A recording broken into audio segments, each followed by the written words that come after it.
ఇవ్వాలి కానుకగా క్రీస్తేసువలె దేహం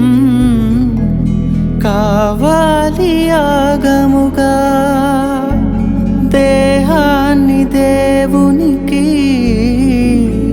ఇవ్వాలి కానుకగా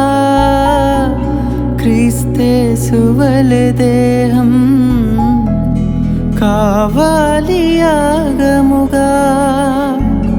నీ ధనము ధాన్యము కంటే ఒక పాపి మార్పు ముఖ్యం నీ ధనము ధాన్యము కంటే ఒక పాపి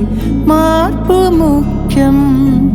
ప్రకటించు క్రీస్తు కొరకే